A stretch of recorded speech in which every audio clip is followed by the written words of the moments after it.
21শে জুলাই শহীদ দিবসের মঞ্চ থেকে কালীঘাট তৃণমূল শিবিরের পর্দাফাঁস বিরোধী দলনেতা ঋতব্রত বন্দ্যোপাধ্যায়ের। একের পর এক তথ্য প্রকাশ ঋতব্রতর। তৃণমূল শিবিরের মেয়র রোডের সভা থেকে সরাসরি প্রাক্তন মুখ্যমন্ত্রী মমতা বন্দ্যোপাধ্যায়কে প্রশ্নবাণ বিরোধী দলনেতা ঋতব্রত বন্দ্যোপাধ্যায়। তিনি বলেন, কেন তদন্ত কমিশনের রিপোর্ট প্রকাশ্যে আনলেন না? কেন ঠান্ডা ঘরে পাঠিয়ে দেওয়া হলো তদন্ত কমিশনের রিপোর্ট? কাদের আড়াল করার ছিল? দিদি, কেন এই তদন্ত কমিশনের রিপোর্ট আপনি প্রকাশ করলেন না? কি বাধা ছিল? কাদের বাঁচাবার ছিল? কেন এই তদন্ত কমিশনের রিপোর্ট রাজ্যের মানুষের সামনে এলো না? দলীয় ফান্ডের টাকা খরচ নিয়ে অভিষেককে কটাক্ষ করে তিনি বলেন, দলীয় ফান্ড গেল কোথায়? দলীয় ফান্ডের বার্ষিক সুদের টাকা কোথায় খরচ হলো? 1000 কোটি টাকার উপরে বার্ষিক সুদ কোন কর্মীর কাছে গেছে? টাকা শুধু খরচ হয় আকাশে চক্কর কাটতে। ওই টাকার এক অংশ তৃণমূলের বাঘরোলের জন্য খরচ হয়, যিনি 30B হরিশ চ্যাটার্জি স্ট্রিটের উঠোনের অভয়ারণ্যের বাইরে বেরোতে পারেন না ডিম খাওয়ার ভয়।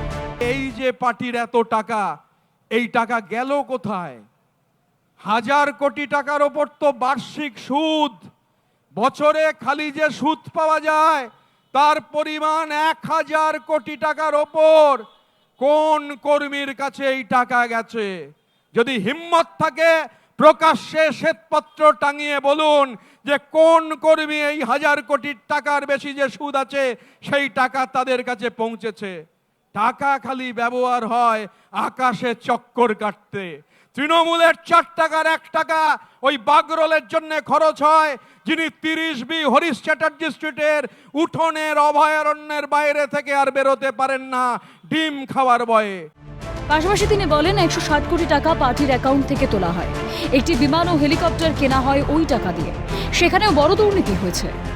যে 2023 সালের এপ্রিল থেকে 2026 সালের জুন পর্যন্ত আমাদের পার্টির অ্যাকাউন্ট থেকে কেয়ারওয়েল এভিয়েশন এবং আরেকটি প্রতিষ্ঠানে 160 কোটি টাকা স্থানান্তর হয়। Account details.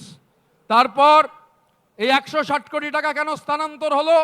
এমব্রয়ার লিগাসি 600 বিমান, চার্টার্ড ফ্লাইটটার নাম, অগাস্তা 109 গ্র্যান্ড নিউ হেলিকপ্টার, এ দুটো কেনার জন্যে প্রথমে 160, বাজারে আছে 160, বাকিটা আজকে বলছি।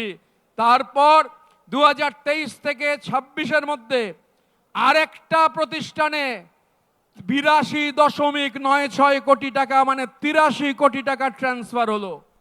বিরোধী দলনেতা ঋতব্রত বন্দ্যোপাধ্যায়ের অভিযোগ, 2023 সালে ম্যান দ্বীপের এক সংস্থার থেকে 1.7 মিলিয়ন মার্কিন ডলার ঋণ নিয়েছিল তৃণমূল।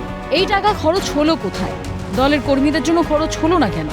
শুধুই কি বাগরোলের খরচের জন্য এই টাকা? 2023 সালে কেম্যান আইল্যান্ডসের একটা প্রতিষ্ঠানের থেকে তৃণমূল কংগ্রেস ঋণ নিয়েছিল কোনো কোল্যাটারাল ছাড়া। কোল্যাটারাল ছাড়া বিদেশি ঋণ হয় না। কত টাকা? 1.7 মিলিয়ন মার্কিন ডলার।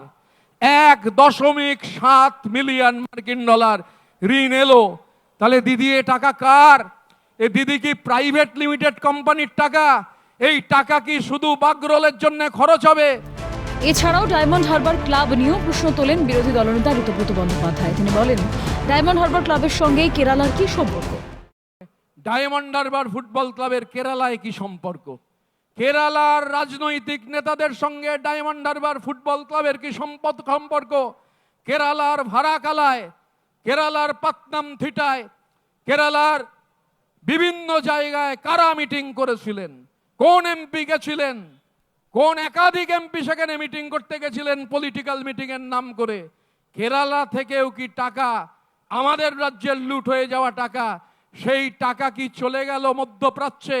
মধ্যপ্রাচ্য থেকে ইউরোপে, ইউরোপ থেকে ক্যারিবিয়ান দ্বীপপুঞ্জে। বিরোধী দলনেতা ঋতব্রত বন্দ্যোপাধ্যায়ের কথায়, সরকারে বসে দিনের পর দিন দুর্নীতির পাহাড় গড়েছেন মাননীয়া, আর সেই দুর্নীতির ভাগ নিয়েছেন ভাইপো। তবে ঋতব্রতর অভিযোগ কতটা প্রমাণ সাপেক্ষ, আর তদন্ত হলে কি বেরিয়ে আসে সেটাই এখন দেখা। ক্যামেরায় নিখিল দাসের সঙ্গে রাজা সাহার রিপোর্ট, ক্যালকাটা নিউজ।